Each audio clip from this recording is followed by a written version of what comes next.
রুবাইদার চোখ ঝাপসা হয়ে এলো। যাকে মেয়ের মতো স্নেহ দিয়ে বড় করলো তার থেকে এসব শুনছে। রুবাইদা যতদূর পেরেছে এই মেয়েকে কাজ করা থেকে দূরে রেখেছে।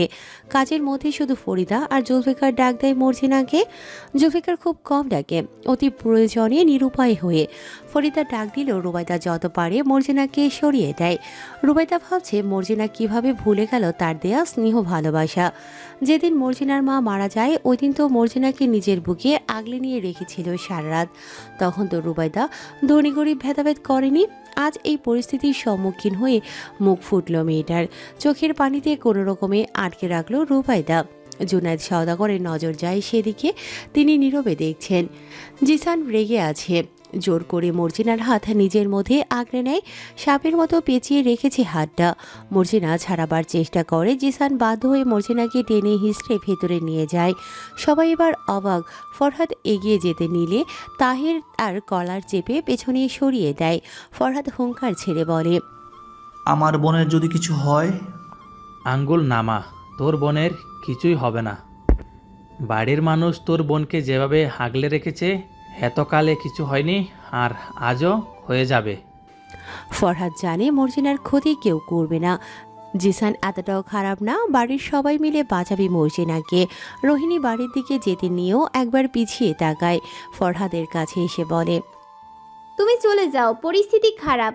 তোমার এখানে থাকা মানে মহল্লার সামনে নতুনভাবে খারাপ পরিবেশ তৈরি করা। ফরহাদ কিছু বলতে নিলে রোহিণী হাত দেখিয়ে থামায়, শান্ত কণ্ঠেই বলে, জোর করে ভালোবাসা আদায় করা যায় না। যদি সে তোমার নসিবে থাকে তবে তুমি তাকে পাবেই। তাকে পাওয়ার রাস্তাটা তোমার খুঁজতে হবে। এমন হুটহাট ভুল সিদ্ধান্ত নিয়ে না, বুদ্ধি দিয়ে খেলো। কথাটুকু কানের কাছে এসে ধীরে বলে, যেন তাহির শুনতে না পায়। ফরহাদ এক পলক তাকালো চিত্রার দিকে। সবাই গেলেও চিত্রা দাঁড়িয়ে আছে, চেয়ে আছে তার দিকে। ঠোঁটে অসহায়ত্বের হাসি ফুটিয়ে চলে যায় ফরহাদ। রোহিণী এসে চিত্রার হাত ধরে ভেতরে নিয়ে যায়। চিত্রা তবুও কয়েকবার পেছনে ফিরে তাকায়। এক টান অনুভব করে সে, কিন্তু এই টানকে সে মনের মধ্যে ধামাচাপা দিয়ে রেখেছে।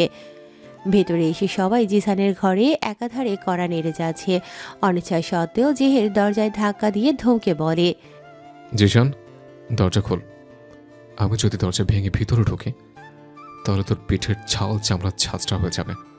তেরে এলো ফরিদা। যতই হোক মা তো গায়ে লাগলো তার। তেরে এসে বলে, ভাই হয়ে ভাইকে না শাসে একটু ভালোবাসা দেখাতে তো পারিস।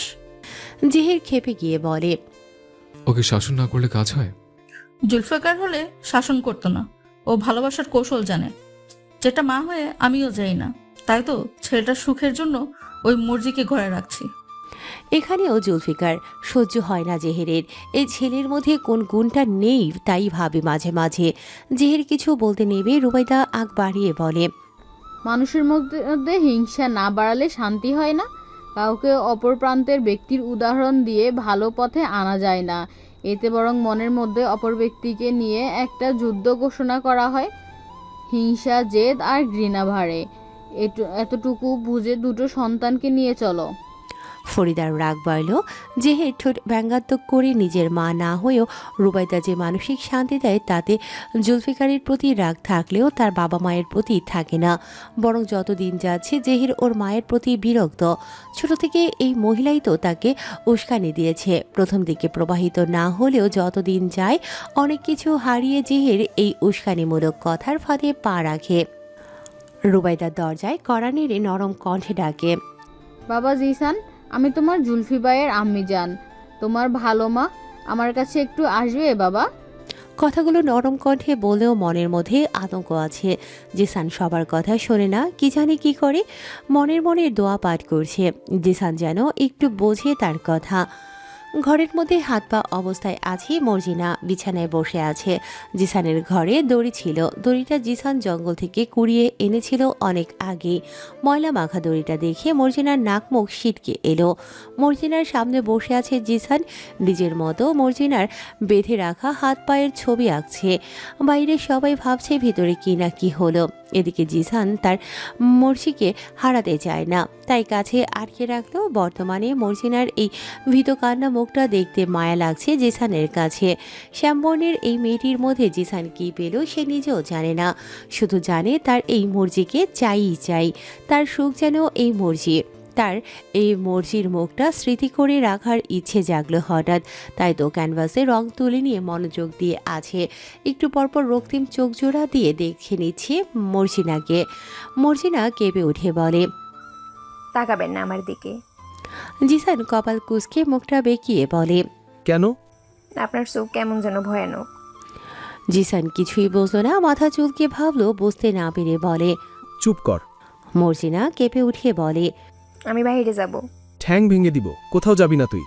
মর্জিনা কান্না শুরু করে দেয়, উচ্চস্বরে কান্না। বাইরে অবধি চলে গেল, সবাই শুনতে পেয়ে যা না তাই ভেবে নেয়। এবার আর থেমে থাকলো না কেউ। জেহের জোরে একটা লাথি দেয় দরজায়, কাঠের দরজাটা একটু কাঁপলো। সেই সাথে জিসানের কান ভন ভন করলো। এতক্ষণ ধরে যে শব্দ দরজা দিয়ে পেয়েছিল তাতে স্বাভাবিক ছিল, বেশি জোরে শব্দ তার সহ্য হয় না। দোকানে হাত চেপে ছুটে আসে মর্জিনার কাছে, মর্জিনাকে জড়িয়ে ধরে বলে, তুই ভূমিকম্প। মর্জিনার গা শিউরে উঠছে। এই অনুভূতির সাথে মর্জিনার নতুন পরিচিত হলো। হাত পা খোলা থাকলে এক ছুটে পালাতো। কাপা কাপা কণ্ঠে বলে, এগুলো ঠিক না। জিসান ফ্যাল চেয়ে বলে, কোনগুলো? একটা মেয়ের গায়ের সাথে এভাবে চিপকে থাকতে নেই, এগুলো বাজে মানুষের কাজ, দূরে সরুন। ভূমিকম্প? ওটা ভূমিকম্প না। আপনি দরজা খুলছেন না বলেই সবাই জোরে জোরে দরজা ধাক্কাচ্ছে। একটু পর দেখবেন দরজা ভেঙে ফেলেছে। তারপর কি হবে? আপনাকে ধরে পিটাবে। আমি পলাবো। আমার হাতের দড়ি খুলে দেন। আমি দরজা খুলে বেরিয়ে যাচ্ছি, তাহলে পিটানি খেতে হবে না। জিসান খুলতে নিলেও খুলল না, উল্টো ঝাড়ি দিয়ে বলল, না, খুলবো না। হাত পা খুললেই তুই চলে যাবি। যাব না তো কি করব? আমার কাছে থাকবি। মামার বাড়ির আবদার, পরপুরুষের কাছে সারা জীবন থাকা যায় নাকি? তাহলে কার কাছে থাকতে হয়? স্বামীর কাছে। আমি আমার স্বামীর কাছে থাকবো। তুই তোর স্বামীর কাছে থাকবি। হ্যাঁ। তাহলে আমিই তোর স্বামী। হ্যাঁ। এবার দরজাটা খুলে গেল। দরজা খোলা মাত্রই জিসান লাফ দিয়ে বিছানার নিচে গিয়ে লুকায়। মর্জিনা মুখটা বেঁকিয়ে বলে, দম শেষ ব্যাটার। তামান্না দ্রুত এসে মর্জিনার হাতের বাঁধন খুলে দেয়। জেহের তেরে এসে জিসানকে পায় না, গলা উঁচিয়ে ধমকে সুরে বলে, কোথায় তুই? তামান্নার কান যেন ফিরে যাচ্ছে, পেছন ফিরে জেহেরের উদ্দেশ্যে বলে, মাইকেনে দিব নাকি? কান ফাটিয়ে দিলেন। জেহের সূক্ষ্ম দৃষ্টি দিয়ে বলে, বড়দের সাথে কিভাবে কথা বলতে হয় সেখানে? ছোটদের কিভাবে স্নেহ করতে হয় এটাও তো শেখেননি। আপনার সাথে কথা বাড়িয়ে লাভ নেই, আপনি নির্বোধ। ধীরে কথাটুকু বলেই তামান্না শান্ত কণ্ঠে বলে, জিসান ভাইজান, আপনি জানেন আমাকে এখানে জুলফিকার ভাইজান পাঠিয়েছে আপনাকে যেন কেউ মারতে না পারে এটা দেখার জন্য। তাই আপনি যেখানেই থাকুন বেরিয়ে আমার কাছে আসুন, আপনাকে কেউ কিচ্ছু করতে পারবেন না। জেহের বিরক্তির সাথে তাকালো। তামান্না নিজের মতো এদিক ওদিক তাকালো। মর্জিনা চোখ ইশারা করে তামান্নাকে দেখালো। তামান্না মুখ টিপে হেসে বিছানার নিচে উকি মেরে বলে, ধাপ্পা। জিসান কেঁপে ওঠে। তামান্না মিষ্টি হাসি দিয়ে বলে, ধরে ফেলেছি। জিসান কাপা কাপা কণ্ঠে বলে, ওই গন্ডা কোথায়? তামান্না মুখ টিপে হাসলো। জেহের তেরে আসতে আসতে বলে, তোকে তো আমি। তামান্না চোখ রাঙিয়ে বলে, নিজের ভাইকে বোঝার ক্ষমতা রাখেন না, আবার শাসন করেন। আপনার আচরণ আমি আশ্চর্য হয়ে যাই। জেহের থমকে গেল। নিজেকে শান্ত করে সবাইকে দেখে ধীর কণ্ঠে বলে, চোখ রাখাবে না আমাকে। ছোট মানুষ ছোটদের মতো থাকবে। তামান্না পাত্তা না দিয়ে জিসানের দিকে হাত বাড়িয়ে দেয়। জিসান কাপা কাপা হাত ধরে নেয় সেই হাত, যেন এটাই তার আশ্বস্ত করতে পারবে। সবার সামনে এসে জিসান এবার তামান্নার ওড়নার কোনা ধরে পেছনে নিজেকে আড়াল করে বলে, আমি মর্জির স্বামী হব। সবার মুখে বিস্ময় প্রকাশ পেল। মর্জিরা তো ফ্যাল করে তাকালো। তামান্না খুক খুক করে কেশে দেয়। জেহের সূক্ষ্ম দৃষ্টি দিয়ে বলে, স্বামী কাকে বলে বুঝিস? না বুঝলে বুঝিয়ে দিবে। এমন পরিস্থিতির সম্মুখীন হয়েও মুখ টিপে হাসলো তামান্না। জেহের ধমকে বলে, বড়দের সামনে এভাবে হাসতে নেই। তামান্না হাসি আটকে বলে, হাসির কাণ্ড ঘটলে কি হাসি আটকানো চাই? রুবাইদা নিজেও আড়াল হয়ে মুখ টিপে হেসে দেয়। ফরিদা তো অনেক আগে থেকেই চায় মর্জিনাকে নিজের ছোট বৌমা বানাতে। জিসান সুস্থ থাকলে কিছুতেই চাইতো না। অসুস্থ ছেলের উজ্জ্বল ভবিষ্যতের জন্য চায় বিয়েটা হোক। জুনেদ সওদাগর এবার মুখ খুললেন। সবাই বাইরে আসো, আর মিস্ত্রি ডেকে আজকের মধ্যে দরজা ঠিক করে নিও। সবাই একে একে বাইরে গেল। মর্জিনা বেরোবার সময় রুবাইদার দিকে তাকালো। আজকে মর্জিনা বেয়াদবি করেছে, নিজের মাতৃস্নেহের সাথেই বেয়াদবি। কান্না আসছে এখন নিজেরই। যখন বেয়াদবি করে তখন মাথা কাজ করছিল না, এখন বিবেক ফিরে এসেছে। কান্না মুখটা নিয়ে এগিয়ে গেল রুবাইদার পায়ের কাছে বসে বলে, আমারে মাফ করে দেন গিন্নিমা, মাথা ঠিক ছিল না, আমার ভুল হয়েছে। রুবাইদা বোঝে মানুষের মাথা ঠিক না থাকলে সে সব কিছু উল্টে পাল্টে দিতে দ্বিধাবোধ করে না। এটাই আমাদের বাস্তবতা। আজকাল সন্তানদের সাথে বাবা মায়ের এই কত কথা কাটাকাটি হয়, পরে তো সব ঠিক হয়ে যায়। এমনও অনেক সন্তান আছে যে নিজ মায়ের থেকে শুনেছে, তুই মরিস না কেন, তুই মরলে আমি সুখে থাকতাম। তারও আবার মিলে গেছে। বাইরে হলরুমে এসে সবাই পরিস্থিতি সামলে নেয়। মর্জিনা ক্ষমা চেয়ে নেয়, এমনকি সবাই এটাও বুঝলো মর্জিনা এখানে কাজের মেয়ে না, পরিবারের একটা অংশ হয়েই থাকে। আজ আচমকা ফরিদার মুখভঙ্গি পাল্টে গেল। রুবাইদার জায়গায় নিজে এসে মর্জিনাকে আগলে নিল। মর্জিনা যেন আকাশের চাঁদ নিজের গায়ের সাথে মিশতে দেখছে। মর্জিনার হাত পা দেখে আহ্লাদিক কণ্ঠে বলে, ব্যথা পেয়েছিস মা? তামান্না বিড়বিড় করে বলে, নাটকবাজ মহিলা, মা যেমন হয়েছে বড় ছেলেটাও ঠিক তেমন। এমন অভিনয় তো কোনো অভিনেতা অভিনেত্রীও করতে পারেন না। আল্লাহর গজব পড়বে এদের মা ছেলের উপর। গলা খাকারি শুনে কেঁপে উঠল তামান্না। জেহের এখানেই দাঁড়িয়ে। জাহানারা এবার সবাইকে দেখে নিয়ে বলেন, সব বাদ, এখন আমরা বিয়ের বিষয়টা নিয়ে এগোই। তামান্না হামি তুলে সিঁড়ি দিয়ে উপরে উঠল। ফালাক ঘরে আছে, ওর কাছেই চলে যাচ্ছে। এসব নাটক দেখার রুচি তার হচ্ছে না। গাজীপুরের দিকে 10 বিঘা জমি ফাঁকা পড়ে আছে। সেই জমিটা কিনে নেয় জুলফিকার। এটা সওদাগরদের কেউ জানে না। জমির মালিকের উদ্দেশ্যে জুলফিকার বলে, আমি শীঘ্রই এখানে আশ্রম খুলব। বিল্ডিং এর কাজ চালু হবে কিছুদিন পর। আমার ব্যস্ততার কারণে আসা হবে না, আপনাকে একটু সাহায্য করতে হবে, বিনিময়ে না হয় কিছু পাবেন। জমির মালিক সহানুভূতির হাসি দিয়ে বলেন, আমার জমিটা আমি ভালো কাজের জন্য রেখে দেই। আমার সামর্থ্য আগের মতো থাকলে বিক্রি করতাম না, বরং আমি ওখানে আশ্রমের জন্য নিজে উদ্যোগ নিতাম। এতদিন এত মানুষ এসেছিল আমার জমি কিনতে, আমি বিক্রি করিনি। আপনার মধ্যে আমি আমার নিজের চাওয়া পাওয়া পূরণের ক্ষমতা দেখছি, তাই নিজের যথাসাধ্য আমি আপনাকে সাহায্য করব। ভুল ত্রুটি ক্ষমার দৃষ্টিতে দেখবেন। লোকটা নরম মনের, তাকে দেখলেই বোঝা যায়। জুলফিকার মৃদু হেসে বলে, আমি কালকে চলে যাব, তাই আপনাকে আজকেই ডাকা হয়েছে।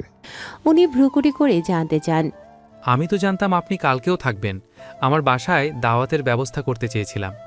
আমার বিবিজান আপনার মতো মহৎ মনের ব্যক্তিকে একবার দেখতে চেয়েছে। ওর কোনো আবদার আমি অপরিপূর্ণ রাখি না। জুলফিকার তাকালো লোকটার মুখের দিকে। বৃদ্ধ লোক, বয়স হবে 65 কি 66। অনুমান করে নিল এই লোকের মধ্যে এখনো তার বউয়ের প্রতি ভালোবাসা অটুট আছে। ভাবতে মনটা প্রফুল্ল লাগে। জুলফিকার ঠোঁট প্রসারিত করে বলে, তাহলে আজকেই চলুন আপনার বাড়িতে। লোকটা এবার অপ্রস্তুত হয়ে পড়লেন। বাজার করার একটা ব্যাপার আছে, তিনি তো বাজার করেননি। হাতে টাকা খুব কম ছিল। ঠেকায় পড়েই তো জমি বিক্রি করা। তবে এতদিন অসৎ কাজের জন্য জমি বিক্রির আবেদন এসেছিল বলেই অভাবে সংসার চালিয়ে যান। মরে যাবেন তবুও অসৎ কাজে লিপ্ত থাকবেন না তিনি। আজকে বাসায় আছে বলতেই পুঁইশাক আর ডাল, ওটাই খাবে সে। বউকে ওগুলোই রান্না করতে বলা। জুলফিকার গেলে ভালো মন্দ খাওয়াবে কিভাবে? মেহমানের সামনেই তো আর বাজার করা যায় না। হাতটা চুলকাতে থাকে। জুলফিকার অপ্রস্তুত হতে দেখে জানায়, এই জুলফিকার সওদাগর কারো কাছে বিলাসিতা পেতে যায় না, একমাত্র ভালোবাসা পেতেই যায়। আজ চিত্রার গায়ে হলুদ। চিত্রাকে হলুদ রঙের সুতি শাড়ি পরানো হয়েছে, গায়ে লাল ও হলুদ রঙের মিশ্রণে গামছা জড়ানো। দুপুরের দিকে হলুদের গোসল করানো হবে। সওদাগর মহলের সবাই ও এলাকাবাসী উপস্থিত এখানে, শুধুমাত্র ফালাক ও তামান্না ব্যতীত। দুজনে ব্যালকনিতে দাঁড়িয়ে থেকে দেখছে। ফালাক সুতি কাপড়ে ঢিলেঢালা মেক্সি পরে আছে, মাথায় ওড়না বেজানো, চোখটা স্থির জঙ্গলের সামনের দিকে যেখানে চিত্রাকে দাঁড় করানো হলো। চিত্রাকে যেখানে দাঁড় করানো তার ঠিক বিপরীতেই কবরস্থান, যেটা আরও দূরে, কিন্তু দোতলা ঘর থেকে দেখলে মনে হয় সবই নিকটে।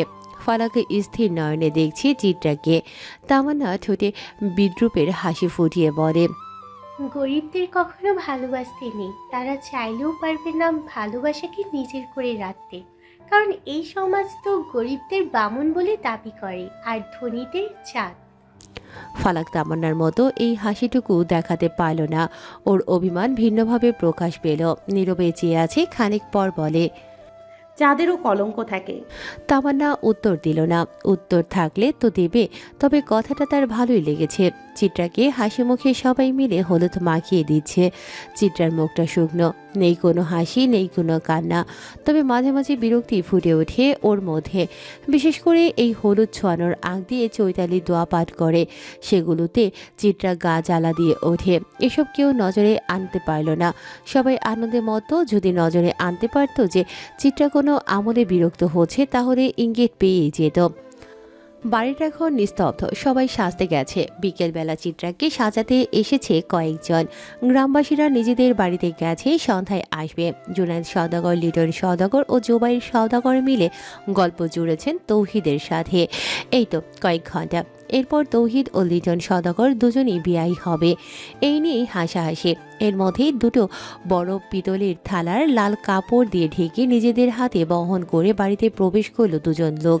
তারা দুটো করে মোট 4টে বড় থালা রাখলো টেবিলের ওপর। সবাই ভ্রু কুঁচকে তাকালো। জুনায়েদ সওদাগর জিজ্ঞাসা করলেন, এগুলোতে কি? একজন লোক বলে ওঠেন, এগুলো আমাদের ওস্তাদ পাঠিয়েছেন। কে তোমাদের ওস্তাদ? সদর দরজা দিয়ে শব্দ এলো। আমি। সবাই তাকালো দরজার দিকে। ফরহাদ এসেছে আজ বেশ ভালোভাবেই পরিপাটি হয়ে। এতদিন যে যুবক ফতুয়া পড়তো, আজ সে পাঞ্জাবি পরেছে। তার হাতেও অনেকগুলো ব্যাগ। জুনায়েদ সওদাগর বাদে সবাই বিরক্তির সাথে তাকালেন। লিমন সিঁড়ি দিয়ে নিচে নামার সময় ফরহাদকে দেখে ঠোঁটে হাসি ঝোলালো। জহির বিরক্ত বিড়বিড় করে বলে, আপদ আবার কেন? সাহস হয় কিভাবে? লিমন বলে ওঠে, যোগ্যতা আছে তাই সাহস হয়।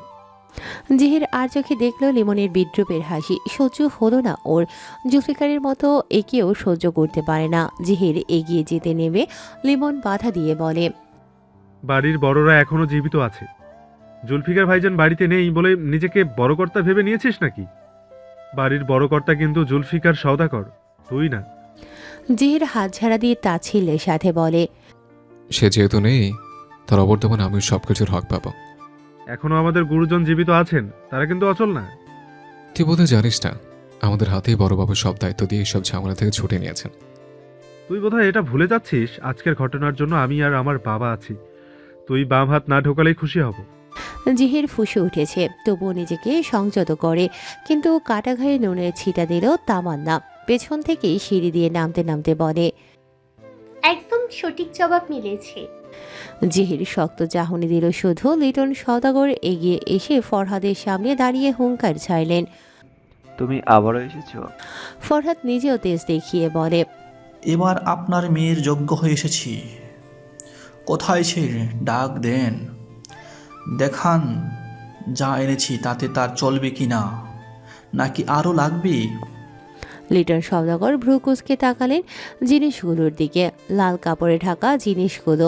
ফরহাদ এগিয়ে এসে সবগুলো থেকে লাল কাপড় সরাতেই গহনার বাক্স দেখা দিল। প্রত্যেকটা বাক্সে স্বর্ণের গহনা। ফরহাদ ঠোঁটে হাসি ফুটিয়ে বলে, এখানে 20 ভরি গহনা আছে। কাবিন হিসেবে কত লাগবে আমাকে জানাবেন। আশা করি এরপর আর কোনো সমস্যা হবে না আমাকে জামাই হিসেবে মানতে। লিটন সওদাগরের চোখ বড় বড় হলো, মাথার উপর দিয়ে গেল সব। সবাই বিস্ময় নয়নে চেয়ে আছে। তামান্না হাঁ করে তাকিয়ে আছে। অবাকের সাথে ধীর কণ্ঠে বলে, এক রাত্রিতে চুরি ডাকাতি করলেও তো এতগুলো গহনার টাকা পাবে না কেউ। এই শালাও কি ধান্দাবাজ। লিমন ও জেহির তাকালো তামান্নার দিকে। তামান্না জিহ্বায় কামড় দিয়ে বলে, না মানে ওর ক্ষমতার বাইরে চলছে তো, তাই অবাক হলাম। মনে মনে জেহির বলে, ওর ক্ষমতা সম্পর্কে জানলে তো লিটন সওদাগর নিজেই তার মেয়েকে ফরহাদের হাতে তুলে দেবেন। এগুলো থামা চাপে দিতে হবে, নাহলে সব হাত থেকে বেরিয়ে যাবে। জুলফিকার আসার আগে চিত্রের সাথে তারে বিয়ে দেওয়াই আমার আসল উদ্দেশ্য। জেহির চেঁচিয়ে বলল, এতক্ষণে বুদ্ধিমতির পরিচয় দিয়েছ তামান্না। তামান্না চমকে উঠল। লিটন সওদাগর নিজেও তাকালেন ওদের দিকে। জেহির শির দ্বারা টান টান রেখে বলে, চুরি ডাকাতি করেও তো এক রাতে কেউ এগুলো জোগাড় করতে পারে না। তাহলে কি ফরহাদের মতো মানুষের অবৈধ কাজ করে, নাহলে এত দ্রুত এসবের মালিক হবে কিভাবে? ফরহাদ তেজ দেখিয়ে বলে, এই জেহের সওদাগর, আমার ক্ষমতা কি আপনারা জানেন? ভুলে যাবেন না আমি কার শিষ্য। আমার গুরু নীরবে শত্রু দমন করতে পারে, আমি তারই প্রশিক্ষণে বেড়ে উঠেছি। এটার অপেক্ষায় ছিল জেহের। কেউ কিছু না বুঝলেও ফরহাদের উচ্চস্বরে হুমকি শুনে লিটন সওদাগর থমকে বলেন, বেয়াদব, তোমার আচরণ এত বাজে, বাড়ি থেকে বিদায় হও। এই মহলে আসো কেন? কোন সাহসে? যেই সাহস পেলাম আপনার মেয়েকে জিজ্ঞাসা করতে পারবো, সেই সাহসে। তাহের ছুটে আসলো, সাথে জাহানারা সওদাগর। ফরহাদের শেষ কথাটা শুনে তাহের জিজ্ঞাসা করে, কি করে পাবি তুই চিত্রাকে? তোর থেকে দ্বিগুণ গহনা ও কাবিনের টাকা দিয়ে নিজের করে নিব। জেহের এগিয়ে এসে তাহিরকে জানালো। এখানে 20 ভরি স্বর্ণ আছে। যেটা শুনে তাহির খানিক ভেবে বলে ওঠে, আমি তাহলে 30 ভরি স্বর্ণ দিব। জাহানারা সওদাগর চমকে ওঠে। বিয়েতে গহনা দেবে, ভালো কথা, তাই বলে এত? তার ছেলে দেখা যাচ্ছে সাধ্যের বাইরে যাচ্ছে। ফরহাদ জোর খাটিয়ে বলে, আমি 40 ভরি দেব। তাহের আবারও বলে ওঠে। আমি 50 ভরি দিব। ফরহাদ আবারও বলে, আমি 60 ভরি দেব। তাহের 70 বলতে নেবে লিটন সওদাগর থমকে বলেন, আমার মেয়ে কোনো পণ্য না যে তাকে নিতে হলে এভাবে দর কষাকষি করবে। অতঃপর শান্ত হয়ে বলেন, আমার মেয়েকে আমি ভালো পরিবেশে কারো সাথে বিয়ে দিতে চাই, তাহলে যথেষ্ট শিক্ষিত যোগ্য ছেলে ও আমার মেয়েকে সেভাবেই রাখবে যেভাবে আমি ওকে বড় করেছি। তোমার অর্থ সম্পদ অতিরিক্ত থাকলেও কিনা কি থেকে পেয়েছো তার ঠিকানা নেই। যেমন তোমার আচরণ, তেমনি হয়তো অনৈতিক কিছু করেছো। ফরহাদ এবার মনোবল শক্ত করে বলে, আমার কর্ম সম্পর্কে আপনার ধারণা নেই। ধারণা রাখতেও চাই না। তোমার গহনা নিয়ে কেটে পড়ো। খুব বড় একটা অন্যায় করেছেন আপনি নিজের মেয়ের প্রতি। আমি আপনার মেয়েকে রানীর হালে রাখতাম, বুঝতে পারছেন না? যার হাতে রানী থাকতে 2-4 দিন স্বার্থর টান পড়লেই এরা আপনার মেয়েকে চাকরানি বানাবে। তাহের তীরে এসে ফরহাদের পাঞ্জাবির কলার চেপে ধরে বলে, 2 টাকার ভ্যান চালকের মুখ চলে রকেটের গতিতে। ফরহাদকে মারতে নিলে লিটন সওদাগর থামিয়ে বলেন, ছেলেটাকে ছেড়ে দেও। তাহের অবাক হলেও লিটন সওদাগর আবারও বলেন, আজকে একটা শুভ দিনে এদের মতো অশুভ ব্যক্তির কুৎসিত কথা নিজেকে বিভ্রান্ত করাটা ঠিক হবে না। এদের উদ্দেশ্য হলো আমাদের মন মানসিকতা বদলে দেওয়া। হুট করে এতগুলো গহনা এনেই তো প্রমাণ করেছে এরা কত বড় চোর হতে পারে। তাহেরের ঠোঁটে হাসি। ফরহাদ অপমান সহ্য করতে পারল না। একের পর এক অপমান হয়েই যাচ্ছে, তবুও তার চিত্রাকে চাই। তার ভালোবাসা তার বাটুল ছেড়ি, তাকে না পেলে বুকটা হাহাকার হয়ে যাবে। এক একটা মুহূর্ত চিত্রার জন্য ছটফট করছে ফরহাদ। সব অপমান উপেক্ষা করে চলেছে ওই এক নারীর জন্য, তবুও কি পারবে না তাকে নিজের করতে?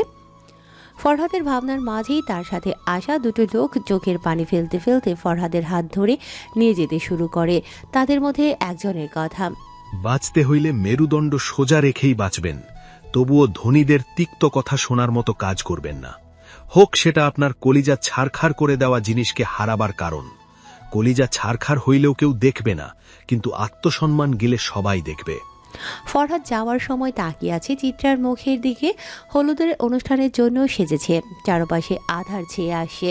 একটু পর এই নারীটির হলুদের অনুষ্ঠান, কালকে তার বিয়ে। উপর থেকে দাঁড়িয়ে দেখে যাচ্ছিল এতক্ষণের তামাশা। নিজে থেকে একবারও বলছে না আমি এই মির্জাফরকে ভালোবাসি, একবারও বলল না। তবে কি সেও স্থির হয়ে আছে সে তাহিরকেই বিয়ে করবে? ভাবতেই দুর্বল হয়ে উঠল। এই দুর্বল শরীর টেনে নিয়ে যাচ্ছে দুজন। ফরহাদের চোখ দিয়ে গড়িয়ে যাওয়া পানির মূল্য কেউ দিল না, যে দুজন দিচ্ছে তারাও বাধ্য হয়ে নিয়ে যাচ্ছে। রাতের বেলা সওদাগর মহলের আশপাশ ঝলমল করছে মরিচ বাতির কারণে। দূর জঙ্গলের এক কোণায় ছলছল নয়নে মহলের দিকে চোখ রেখে আছে ফরহাদ। আজ তার খুব করে জুলফিকারের কথা মনে পড়ছে জুলফিকারের বিরুদ্ধে চলার কথা। ভাবছে হয়তো সেদিন জুলফিকার এভাবেই আঘাত পেয়েছিল। ফরহাদ চোখ মুছে বলে, আজ প্রথমবার তোমার ভিতরের কষ্টটা নিজের উপলব্ধি করছি গুরু। এই শাস্তি আমার প্রাপ্য, যাকে ভালোবেসে নিজের করা হয় সে হয় ধোঁকা দেয়, তখন মরে যেতে ইচ্ছে করে। বেঁচে থাকার ইচ্ছাটা মাঠে চাপা পড়েছে গুরু। আমার বেঁচে থাকাটা বৃথা। আমি আজ নিজেকে শেষ করে দিব। কেউ আমার লাশ খুঁজে পাবে না, কেউ না। তোমার গুপ্ত গুহার পাশেই তুমি 2 দিন পরে এসে পেয়ে যাবে আমাকে। বলেই জঙ্গলের মধ্যে ঢুকলো ফরহাদ, হাতে তার দড়ি, যেটা দিয়ে গাছের সাথে বেঁধে নিয়েছে। এখনই গলায় ফাঁস দেবে, এমন সময় মোটা গম্ভীর কণ্ঠ ভেসে এলো। আত্মহত্যা মহাপাপ, এটাকে আমার মতো পাপের মুখ থেকে ফিরিয়ে এনে আলাভোলা এক মির্জাফরের জানা নেই? জুলফিকারের কণ্ঠ পেয়ে পেছনে ফেলল ফরহাদ। রাগান্বিত চাহনি নিয়ে দাঁড়িয়ে আছে জুলফিকার, হাতে ব্যাগ ঝুলছে। এই জঙ্গলে এই সময় জুলফিকার কি করছে ভেবে পেল না ফরহাদ। চিন্তার সাথেই বলে, তুমি তো পরশু আসবে শুনলাম। জুলফিকার ঠোঁটে ফিচেল হাসি বজায় রেখে বলে, আমি যদি সত্যি সত্যি 2 দিন পর আসি তাহলে তোমার ভালোবাসা ফিরে পাবে না। ফরহাদ অবাক নয়নে চেয়ে আছে, এগিয়ে এসে বলে, মানে? তোমার বাটুল ছেড়িকে তোমার করতে চাও? ফরহাদ আশার আলো দেখল, অতঃপর অভিমানে বাড়িয়ে বলে, চাই না।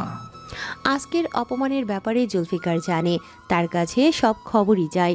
ঠোঁটে ভেলকি হাসি ফুটিয়ে বলে, আমার সাথে রঙ্গ করতে আসবে না মির্জাফর। আমি তোমারই গুরু, তোমার আপাদমস্তক আমার জানা। ফরহাদ এবার হাউমাউ করে কেঁদে দিল, যেন একটা বাচ্চা মাটিতে বসে পড়েছে জুলফিকারের কাছে না পাওয়া জিনিস নিয়ে আবদার করতে। জুলফিকার বড় একটা নিঃশ্বাস নিয়ে বলে, আমি এই কালো জগতে পা দিয়েছি ঠিক এই কারণে, যে কারণটা আজ তোমার হচ্ছে। আমার কাছের মানুষ হারিয়ে যাবে যদি আমি কালো জগৎ থেকে সরে যাই। ফরহাদ চোখের পানি মুছে অবাকের সাথে বলে, বুঝলাম না গুরু। জুলফিকার হতাশ হয়ে বলে, আমাকে বোঝার কারো সাধ্য নেই। ফরহাদ পুনরায় প্রশ্ন করে, তুমি মহলে যাও, বিশ্রাম করো। আর তুমি এখানে আত্মহত্যা করবে আমার পাপের ভার দ্বিগুণ করতে? গুরু। চুপ, হতচ্ছাড়া আহাম্মক একটা। এখনো বুঝলি না তুই যাকে ভালোবাসিস সে নিজের নিয়ন্ত্রণে নেই, তাকে বশ করা হয়েছে। ফরহাদ আহাম্মক হয়ে বলে, কি করেছি? পেছন থেকে রোহিণী হলুদ রঙের জামদানি শাড়ি পরা অবস্থায় এগিয়ে এসে বলে, এই পরিবারে কেই বা আছে কালো জাদুর সাথে যুক্ত? রোহিণীর পাশে লিমন হলুদ পাঞ্জাবি পরা অবস্থায় আছে। রোহিণী আর লিমন ঠোঁটে হাসি ফুটিয়ে এগিয়ে এসে চিত্রার গলার হার এগিয়ে দিয়ে বলে, এই নাও সেই হার যেটা দিয়ে কালো জাদু করা হয়েছে। লিমন কৃতজ্ঞতার সাথে বলে, ভাগ্যিস তুমি আমাকে মেসেজ দিয়ে রেখেছিলে, তাই তো আমি আর ডাক্তার সাহেবা দ্রুত এসে চুপ করে সব নাটক দেখে যাচ্ছিলাম। একদিকে নাটক চলছিল, অন্যদিকে ডাক্তার সাহেবা জেহেরের ঘরে ঢুকে এই হার খুঁজছিল। ফরহাদ হা হয়ে গেল, অবাকের সাথে বলে, জেহের ভাই কেন বাটুল ছেড়ে জাদু করবে? জুলফিকার গম্ভীর কণ্ঠে বলে, কারণ ও তোমাদের সাজানো নাটক সম্পর্কে জেনে যায়, যেটা ধরা পড়ে আমার চোখে। অবশ্য প্রথমেই না, যখন জেহের চুপি চুপি চিত্রার ঘর থেকে এই হার নিয়ে আসে তখন আমিও দ্রুত চিত্রার ঘরে দৌড়ে চিত্রার ঘরে বালিশের নিচে একটা লাল ধাগা দেখি, ওটা সাথে সাথে নিয়ে পুড়িয়ে দেই, যার কারণে চিত্রা এখনো মুখ থেকে তোমার জন্য তিক্ত কথা ফোটাতে পারেনি।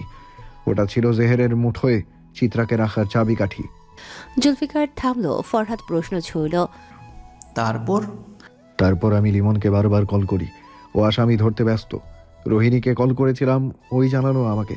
তারপর রোহিণীকে সব বলি, সাথে লিমনকে আগেই মেসেজ দিয়ে রাখি। আমি ইচ্ছে করেই 2 দিনের নাম করে বেরিয়েছি, যেন জেহের কোনো কাজে তার তোড়জোড় শুরু না করে। ঠিক তাই হলো, ও নিশ্চিন্তে কাজ করছে ওর মতো, এদিকে আমি এসেছি ওর কাজে পানি ঢালতে, তাও আগুন দিয়ে। চিত্রার গলার হার নিয়ে জুলফিকার গুপ্ত গুহার দিকে যেতে নেয়। সবাই বাকরুদ্ধ হয়ে চেয়ে আছে। জুলফিকার আচমকা থেমে পেছন ফিরে ফরহাদের উদ্দেশ্যে বলে, তোমাকে কি আমি দাওয়াত দিয়ে নিয়ে আসবো? ফরহাদ দৌড়ে এসে জাপটে ধরে জুলফিকারকে। জুলফিকার বিরক্ত হলো, ধমক দিয়ে বলে, কোল থেকে নাম শালা। ফরহাদ টুক করে একটা চুমু খায় জুলফিকারের গালে, খুশিতে বলে, আমি তোমার শালা না গুরু, বরং তোমরা হবে আমার সম্বন্ধী। আমার কোল থেকে নাম। ধুমকে বলে জুলফিকার। ফরহাদ নেমে রসিক কণ্ঠে বলে, আলাবো গুরু। জুলফিকার নাক সিটকে বলে, ছি। লিমন ও রোহিণী হেসে দেয়। লিমন বলে ওঠে, কালকে মির্জাফর মানে ফরহাদ এসো সময় মতো, তোমাকে জুলফিকার ভাই পাঠিয়ে দেবে। আজকের দিনটা আমরা সামলে নিচ্ছি। জুলফিকার একটু থেমে থেমে জিজ্ঞাসা করে, তোমাদের ভাবির কি অবস্থা? রোহিণী মুস্কি হেসে দেয়। ফালাক ওদের বয়সের ছোট হলেও জুলফিকারের বউ হিসেবে এখন ভাবি সম্মান দিয়ে কথা বলাটা একটা আদর্শ। জুলফিকার তার বউকে সম্মান দিয়ে রাখতে চায়। সবার বয়সে ছোট হলেও বউ হিসেবে ফালাক এখন সম্মানের জায়গায় আছে, তাই মুস্কি হেসে বলে, তোমার বউ আর বাচ্চা দুজনেই সুরক্ষিত। জুলফিকার ম্লান হেসে বলে, ওকে দেখে রাখবে। জানি না চিত্রার ঠিক হতে কত সময় লাগবে, তবে 24 ঘন্টার মধ্যে ও ঠিক হয়ে যাবে এটা বলতে পারি। তোমরা ওর আশেপাশে থেকো। আছি ভাইজান। জুলফিকার মৃদু হাসল। ফরহাদ এখনো হেসে হেসে চেয়ে আছে। আশায় তার চোখটা চকচক করছে। জুলফিকার যখন দেখলো ফরহাদ কেবলার মতো লিমনের দিকে চেয়ে আছে, তখনই ফরহাদের পাঞ্জাবির কলার ধরে টানতে টানতে উল্টো দিক করে নিয়েই চলে যাচ্ছে। রোহিণী হো হো করে হেসে উঠল। লিমন মৃদু চেয়ে দেখছে রোহিণীকে। এই প্রাণোজ্জ্বল নারীকে দেখতে তার ভীষণ ভালো লাগে। ফরহাদ যেন জুলফিকারের টানে ভরকে গেল, মাথা ভনভন করছে, গলা ফাটিয়ে বলে, আরে গুরু, তোমার বোনের হবু বরকে একটু সম্মান করো। এভাবে কলার ধরে কেউ টানে নিজের হবু দুলাভাইকে? জুলফিকার ধমক দিয়ে বলে, চুপ থাক মির্জাফর। মির্জাফর এখনও পাগলের প্রলাপ বলেই যাচ্ছে। আজ কতগুলো মাস পর সে তার গুরুর অতি নিকটে। গুরুকে তো সে ভালোবাসে, গুরুর ক্ষতি কখনোই চায়নি। শুধু গরুর সংসারে সুখ ফিরিয়ে দেওয়ার কৌশল ছিল মুখ ফিরিয়ে নেয়া। কিন্তু ভুল পথে হাঁটলে হোঁচট তো খেতেই হয়। ফরহাদ একটু হোঁচট খেয়েছিল শুধু। ঘরে বসে জুলফিকারের কালো পাঞ্জাবিতে হাতটা আওড়াতে থাকে ফালাক। জুলফিকারের অন্য কোনো রঙের পাঞ্জাবি নেই, আছে শুধু কালো পাঞ্জাবি। ফালাকের আজও মনে পড়ে তাদের বিয়ের দিন জুলফিকার কালো পাঞ্জাবি পরেছিল। এমনকি প্রায় কিছু ঈদের ছবিতে দেখেছে জুলফিকারের কালো পাঞ্জাবি পরতে। কখনো সাদা বা অন্য রঙের পাঞ্জাবি পরে না। ফালাকের বড্ড ইচ্ছে করছিল আলমারি খুঁজে অন্য রঙের পাঞ্জাবি বা শার্ট খুঁজে বের করতে। আলমারি খুলেছিল কিন্তু কোনো শার্ট বা ভিন্ন রঙের পাঞ্জাবি পেল না। গুনে গুনে 30টা পাঞ্জাবি, কালো প্যান্ট আর কয়েকটা লুঙ্গি। এর মধ্যে বেশিরভাগ পাঞ্জাবি পুরনো। কি সুন্দর গুছিয়ে রাখা। জুলফিকার বেশি অপচয় করে না। ওর প্রতি বছর 2 ঈদে কেনা পাঞ্জাবিগুলো সুন্দর করে ধুয়ে মার দিয়ে আয়রন করে রাখে। একদিন ফালাক আড়াল হয়ে জুলফিকারের মুখ থেকে শুনেছিল, অপচয়কারী হলো শয়তানের ভাই। এক শয়তান ভাই কপালে জুটেছে, আর ভাইদের শয়তান বানাতে চাই না। কথাটা ইচ্ছাকৃত জুলফিকার বলেছিল জহিরের উদ্দেশ্যে। এটা ফালাক বুঝেছিল জুলফিকারের সুরমা চোখের চাহনি দেখে। কথাটা বলার সময় সামনে তামান্না ছিল। ওই দিন তামান্না জুলফিকারের উদ্দেশ্যে একটা আতর এনেছিল। তারিখ 25শে সেপ্টেম্বর। জুলফিকার ওই দিনে সকালবেলা উঠেই নামাজ পড়ে নিজের জন্য ভিজিয়ে রাখা বাদাম ও খেজুর খেয়ে নেয়। এটা দৈনন্দিন করে থাকে। তারপর নিজের ইচ্ছে মতো কোনো এক জায়গায় যায়, হয় ছাদে গিয়ে কবুতরদের খাবার দেয় আর হারমোনিকা বাজাতে থাকে, না হলে ব্যালকনিতে এসে হারমোনিকা বাজায়। এটা তার ইচ্ছা অনুসারে। 25শে সেপ্টেম্বর জুলফিকার নিজের জন্মদিনের প্রথম সাক্ষাৎ করে কবুতরদের সাথে। ওদেরকে খাবার ছিটিয়ে দিয়ে হারমোনিকা বাজাতে শুরু করে। ফালাক হারমোনিকার শব্দে উপরে আসে। মুখে মৃদু হাসি থাকে তার। আড়ালেই দাঁড়িয়েছিল। ছাদের এক কোণায় ছিল জেহের। জুলফিকার হারমোনিকা বাজাতে থাকলেও জেহের সেদিকে গুরুত্ব দেয় না। ও ওর মতো হাত ভাঁজ করে দূরে দৃষ্টি রেখে আছে। তখনই ফালাকের দিকে চেয়ে মিষ্টি হাসি দিয়ে ছাদে প্রবেশ করেছিল তামান্নার জানা ছিল না যে জুলফিকারকে ফালাক জন্মদিনের শুভেচ্ছা জানায়নি, কারণ ফালাক জানত না। তামান্না মৃদু হেসে পেছন থেকেই বলে, জন্মদিনের শুভেচ্ছা ভাইজান। জুলফিকার পেছন ঘুরে তামান্নাকে দেখে মৃদু হাসে। তামান্না আতরটা রঙিন কাগজ এগিয়ে দিয়ে সাজিয়ে এনেছে। মুখে মৃদু লাজুক হাসি রেখে বলে, আপনার জন্য পাঞ্জাবি আনতে চেয়েও আনতে পারলাম না, কারণ কালো রঙের একটা পাঞ্জাবিও আমার পছন্দ হয়নি। এবছরে তো ফুপিদের বাড়িতে যাইনি। ঢাকা গেলে আপনার জন্য ভালো দেখে একটা পাঞ্জাবি আনতাম। তবে বড় শখ করে অনেক দোকান খুঁজে খুঁজে আপনার জন্য আমার প্রিয় সুঘ্রানের আল হারাইমান সুলতান এনেছি। আশা করি পছন্দ হবে। জুলফিকার ম্লান হেসে গ্রহণ করে বলে, আমার বোন কষ্ট করে আমার জন্য কিছু আনবে, আমি খুশি হব না? এটা হতে পারে? পাঞ্জাবি না এনে ভালোই করেছো। পাঞ্জাবি আমার ফুরিয়ে যায় না, বরং যত্ন করে রেখে রেখে জমা হয়ে গেছে অনেক। আতরার সুরমা দ্রুত শেষ হয়, এটারই প্রয়োজন বেশি হয়। তোমার উপহারের প্রশংসা করতে হয়। বুঝে শুনে ভালো জিনিসটি এনেছো। জানো তো আমি অপচয় পছন্দ করি না, তামান্না ঠোঁট প্রসারিত করে হেসে দেয়। জুলফিকার সামান্য উপহারে খুশি। এই রাগী ভাইটা যে তাকে স্নেহ করে এটাই এক ভালো লাগা। মাঝে মাঝে তামান্না ভাবে তাহের যদি এমন হতো তাহলে কতই না ভালো হতো। পুরুষ মানুষের এমন গম্ভীর ও বুদ্ধিমত্তা নিয়ে চলা উচিত। এই বেপরোয়া পুরুষ মানুষ তামান্নার মোটেও পছন্দ না। এই যেমন জুনায়েদ সওদাগর ও লিটন সওদাগর, এই দুজনের প্রতি আলাদা শ্রদ্ধা কাজ করে, কিন্তু নিজের বাবার প্রতি আফসোস। কেন তার বাবা পরিশ্রম করে নিজের জন্য জায়গা জমি করতে পারল না? হাজার বলেও বাবা মাকে এগুলো বোঝাতে পারল না তামান্না। আর তারা আটকে আছে এক জেদ নিয়ে। এই মহলেই থাকবে তারা। বিলাসিতা ছেড়ে কষ্টে থাকার কোনো মানে নেই তাদের কাছে। তামান্নার ফ্যাকাশে মুখটা দেখে জুলফিকার কিছু আন্দাজ করলেও জেহেরের দিকে চেয়ে খোঁচা মেরেই বলে, অপচয়কারী হলো শয়তানের ভাই। এক শয়তান ভাই কপালে জুটেছে, আর ভাইদের শয়তান বানাতে চাই না। পুরনো কথা ভেবে ঠোঁটে হাসি ফোটালো ফালাক। জুলফিকারের কালো পাঞ্জাবি বুকে জড়িয়ে ধরে বলে, আপনাকে দেখার জন্য আবার দুনয়ন কেঁপে কেঁপে ওঠে জুলফিকার সওদাগর। আপনার দেখা না মিললেও আমার দুনয়নের অশ্রু এসে ঠিকই দেখা দেয়। ফালাক চোখের পানি মুছে জুলফিকারের আর হারামাইন সুলতান আতরটা নিয়ে দেখছে। নিজের নাকের কাছে নিয়ে সুঘ্রাণ পেতে থাকে, যেন এটাই জুলফিকারের উপস্থিতি জানান দিচ্ছে। চোখ বুজে সুঘ্রাণ নেয়ার সময় কল্পনা করে জুলফিকার সওদাগরের সেই ভেলকি হাসি, সুরমা চোখের মায়াবী চাহনি। ফালাকের বন্ধ চোখ জোড়া দিয়ে পানি গড়িয়ে পড়ে। ঘ্রাণ নিতে নিতেই হু হু করে ওঠে। কান্না পাচ্ছে তার। জুলফিকার সওদাগরের মায়াজালে আটকে আছে সে। কোনো জাদুটোনা ছাড়াই উন্মাদের মতো ভালোবেসেছে জুলফিকার সওদাগরকে। কাছে থাকলে যে জুলফিকার সওদাগরকে তিক্ত বাণী দিয়ে সরিয়ে দিত, আজ সেই জুলফিকার সওদাগরের অনুপস্থিতি তাকে পোড়াচ্ছে। বুকটা হাহাকার করে দিয়ে যাচ্ছে এক গর্ভবতী নারীর। দুটো রাত যেন কতগুলো বছর হয়ে গেল। ঠিক 4টে মাস যেমন দূরে থাকতে কষ্ট হতো, তেমনই অনুভূতি। ছুটতে ছুটতে ঘরে প্রবেশ করে মর্জিনা। হাঁপিয়ে গিয়েছে প্রায়। জোরে জোরে শ্বাস নিয়ে বলে, ভাবিজান তাড়াতাড়ি নিচে চলো। ফালাক ভ্রুকুসকে জিজ্ঞাসা করে, কেন? তুইও বা কেন হাঁপাচ্ছিস? একটু জিরো। আরে ওই 20 ভাই, না মানে জেহের ভাই, তামান্না আপুকে ঘুঙুর পরে নাচতে বলে। ফালাক চোখটা বড় বড় করে বলে, কি? মর্জিনা মাথা ঝাঁকিয়ে বলে, হ্যাঁ। ফালাক বিরক্তির সাথে বলে, বাড়ির বড়রা কি বারণ করছে না? করেছে তো, গিন্নিমা বারণ করেছিল, কিন্তু তামান্না আপার মা বলছে তার মেয়ের শখ নৃত্য করা। জুলফি ভাইজান যখন নাই, এই সুযোগে অন্তত বাধা না দেই। মা যখন রাজি, বাকিরা আর কি বলবে? তামান্না নিজে রাজি না বলছিল, কিন্তু তাহের ভাইজান জোর করেছে। কিন্তু কথা তো সেটা না, কথা হলো ঘুঙুর পরে তামান্না আপা একা না, চিত্রা আপাকেও নাচাবে। বাসার সবাই সম্মতি দিলে তুই আমাকে ডাকছিস কেন? কারণ ঘুঙুরের শব্দের তালে মিলিয়ে বাড়িতে বদজিন আনানো হবে। ফালাক কপালে ভাঁজ ফেলে বলে, মাথা কি গেছে তোর? এসব কোথা থেকে শুনেছিস? আমি সব জেনে বুঝেই বলছি। জেহের ভাইজানের সাথে জিসান ভাইজানের মারামারি শুরু হয় ওই কি এক জিনিস ভাঙার জন্য। ওই সময় জিসান ভাই হাসতে হাসতে বলছে, আমি জানি তুই বাড়িতে বাজে জিন আনতে চাস। আমি তোর মোবাইলের কথাগুলো শুনেছি।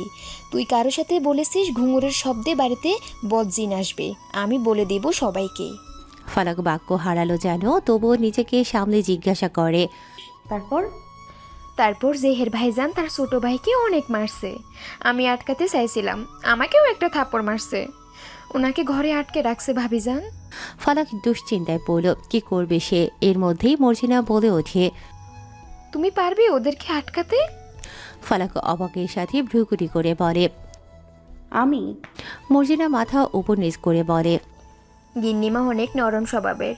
কর্তা বাবা সবসময় দেখেন বাড়ির লোকদের কোন কাজটাই ভোট বেশি, যেটাতে ভোট বেশি সেটাতেই সম্মতি দেয়। এতেই নাকি পরিবার একত্রে হাসি খুশি থাকে। আমি জানি আমি কাউকে কিছু বললেও বিশ্বাস করবে না, কিন্তু তুমি করবে। তোর কেন মনে হলো আমি পারবো? কারণ তুমি জুলফি ভাইজানের বউ, এই বাড়ির বড় গিন্নি। এখন তুমি শক্ত হয়ে একটা হুকুম করলে কেউ সেটা এড়াতে পারবে না, কারণ তোমার আবদার জুলফি ভাইজানের সমতুল্য। যেটা দেখো না, কর্তা বাবার মাধ্যমে গিন্নি মায়ের হয়ে থাকে।